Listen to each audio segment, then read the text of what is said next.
Hello, everyone.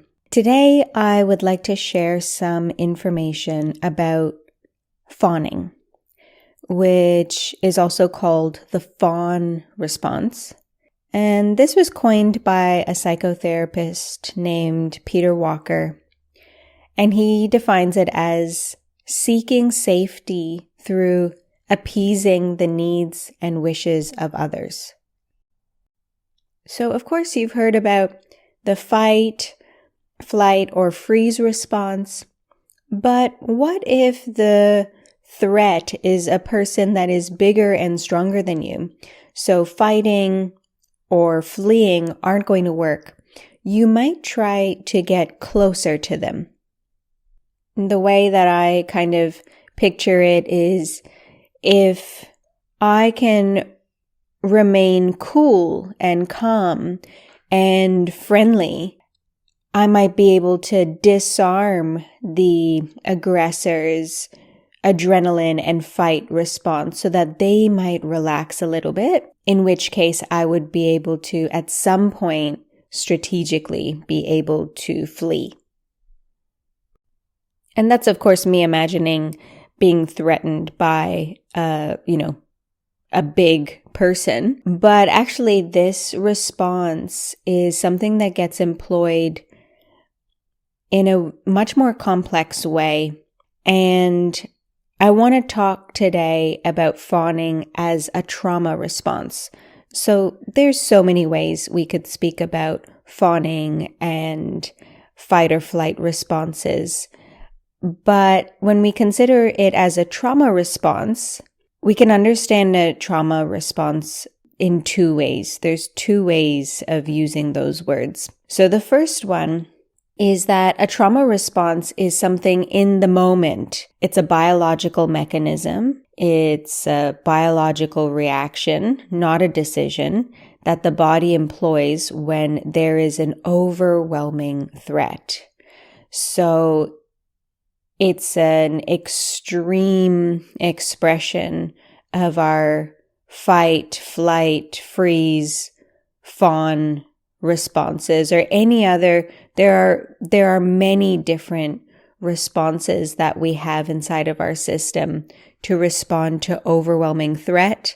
And we have a whole extra order of those responses in our developmental years. Because during our developmental years, there is another overwhelming survival threat that we don't experience as adults.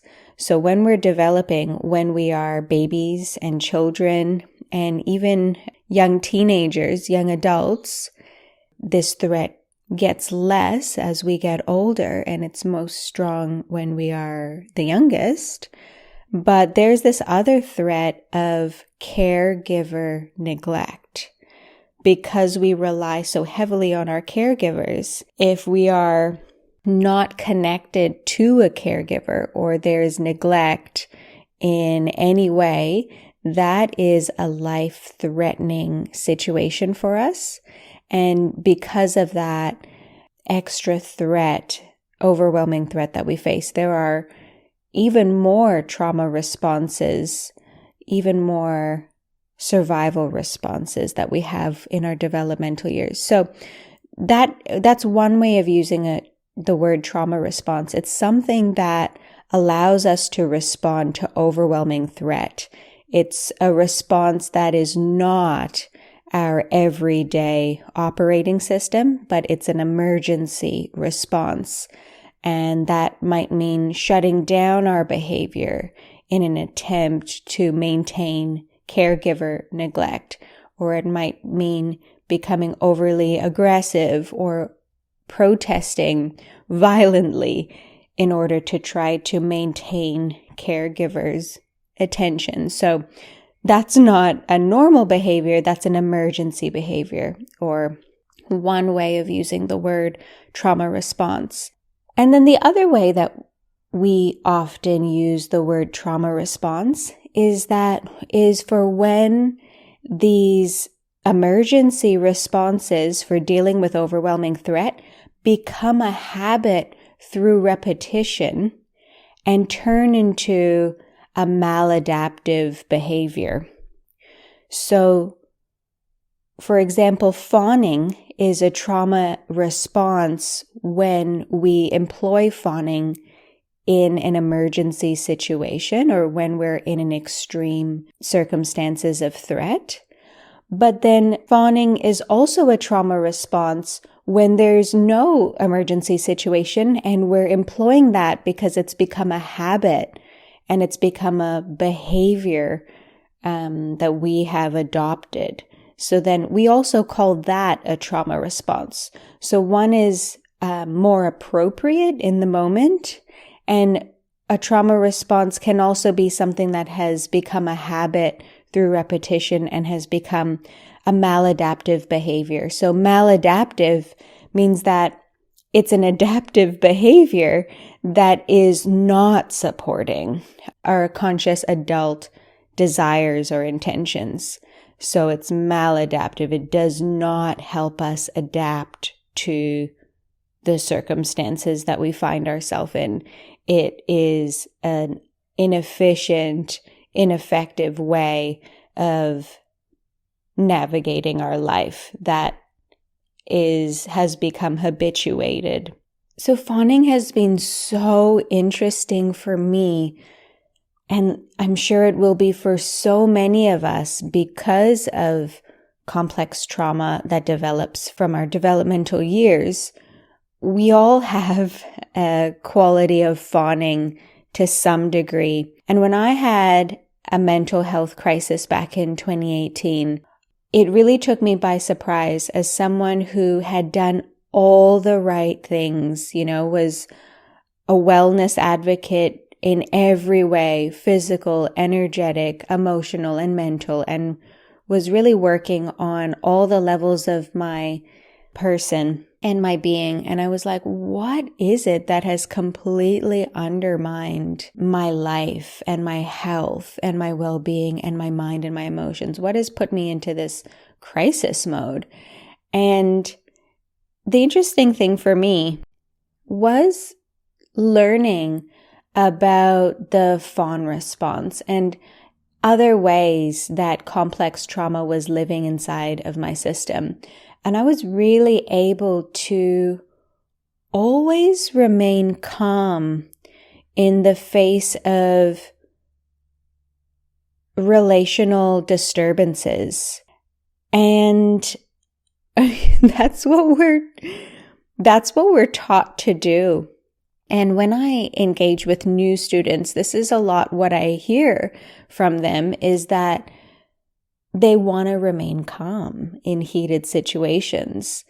And so that is a strong message from our culture and from our spirituality, is to remain equanimous in the face of all situations. So I got really good at doing that, but it was actually just a fawn response of shutting down my own experience, my own needs, and my own sensations and emotions.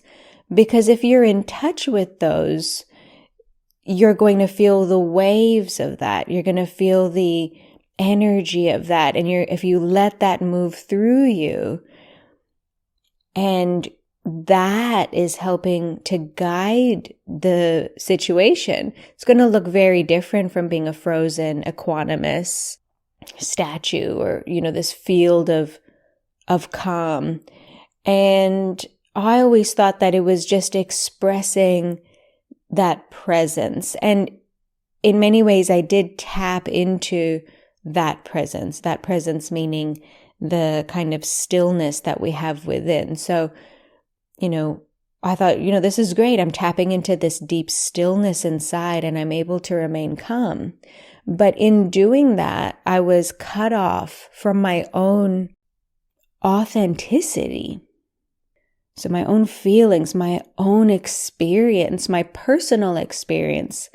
And in situations where there's two people there, if one person is cut off from their authentic experience, it's incredibly disturbing energetically for the other person. And that's what I had experienced in a couple of really heated situations where someone was having a breakdown in front of me in my courses.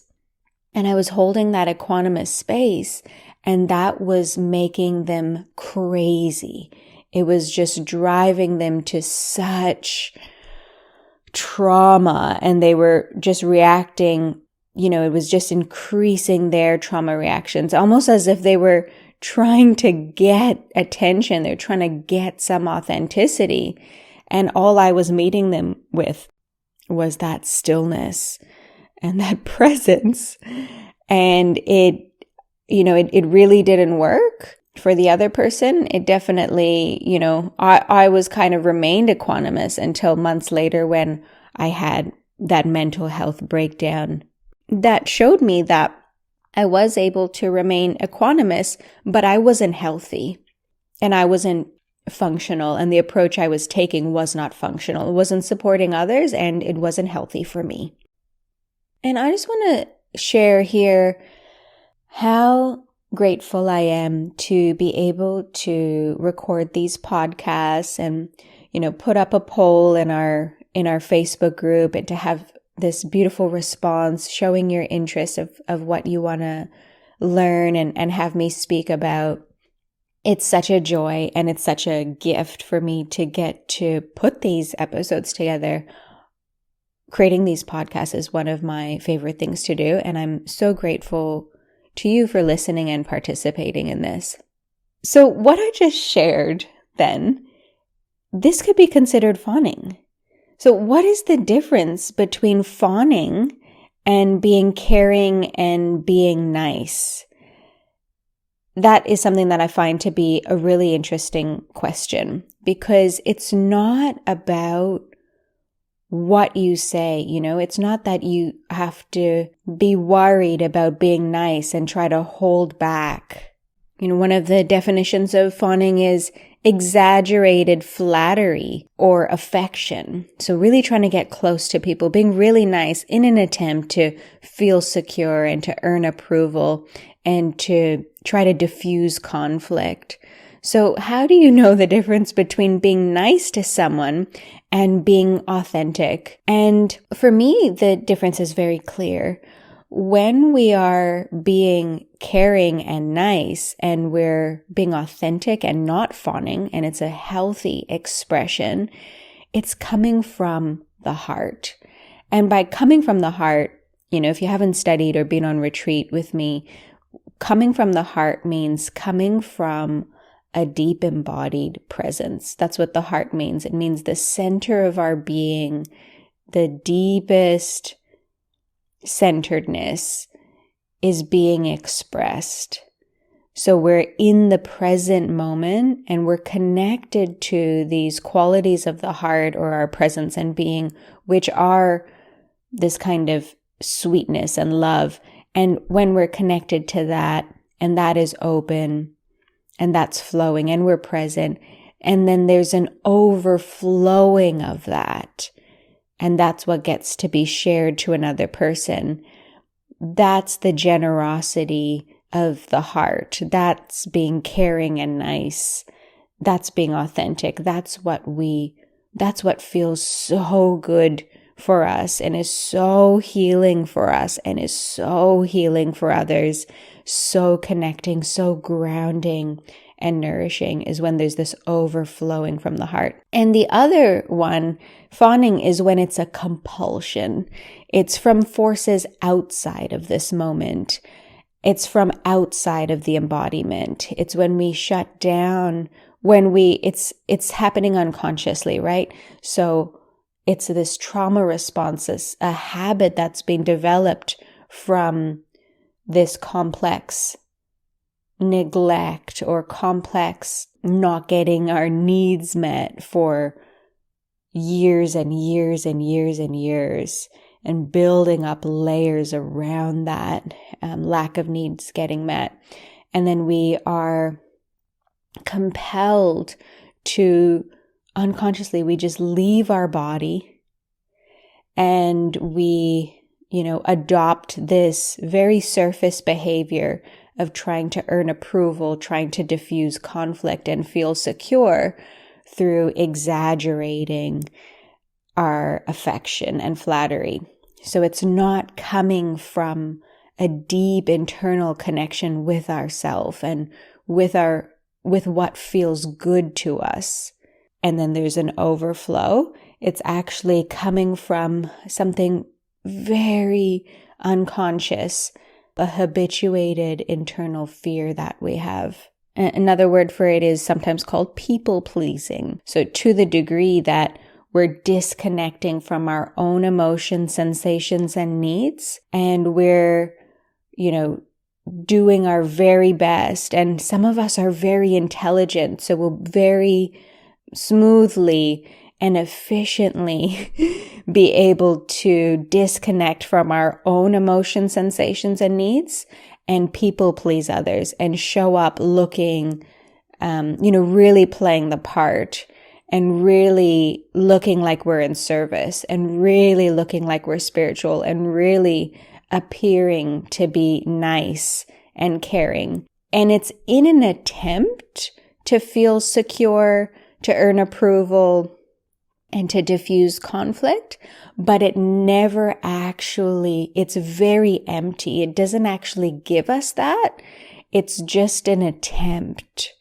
So what we're actually looking for is for us to be more connected to our body and to the heart and to feel the generosity inside and let that nourish us and fill us from the heart into the body.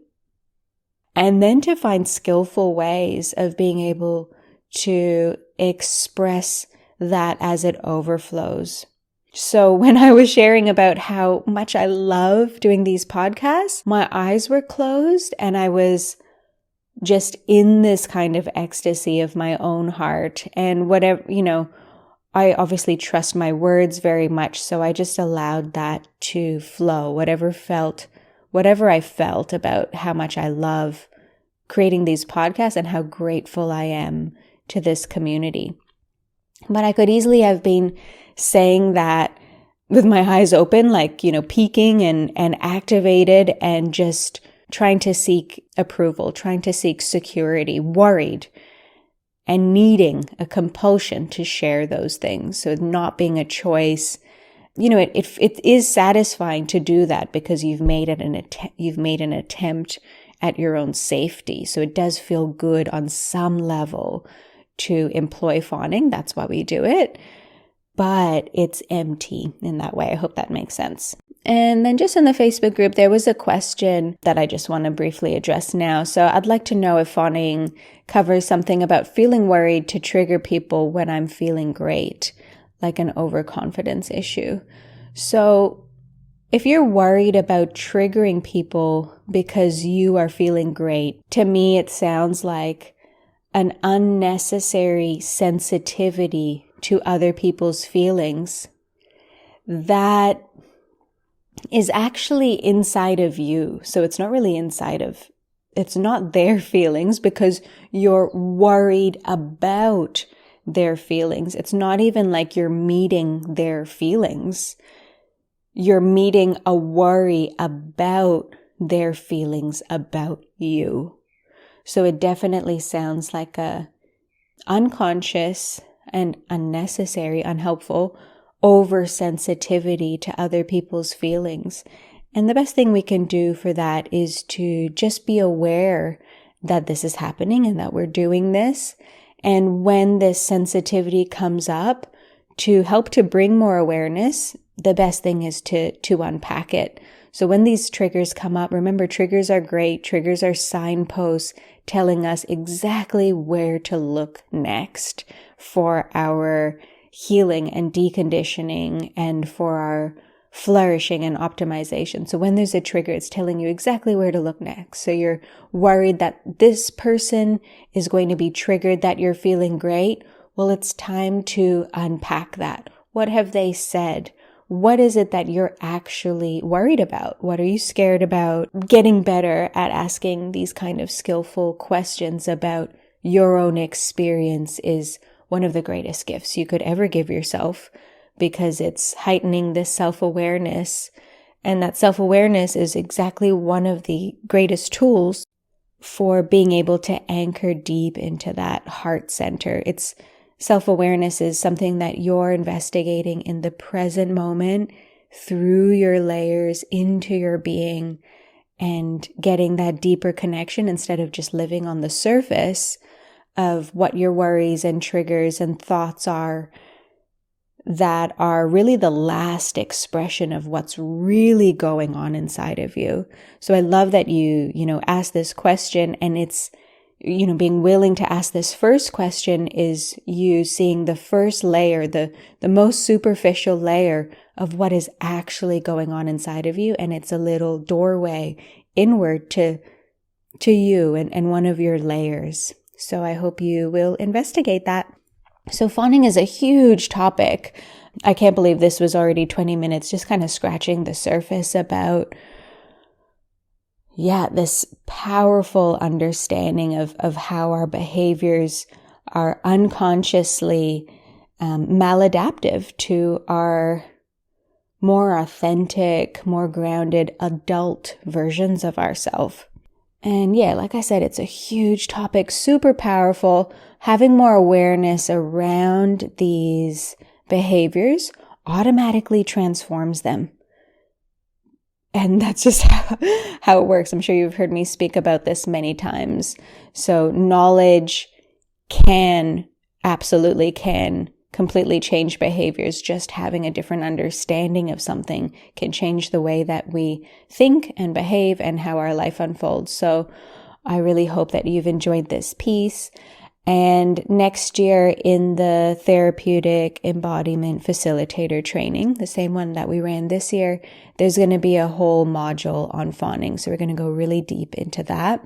If you're interested in studying that amazing course with me next year, just look at the link in the show notes, and there's a place to put your name down to hear information when the course opens up for registration for 2023.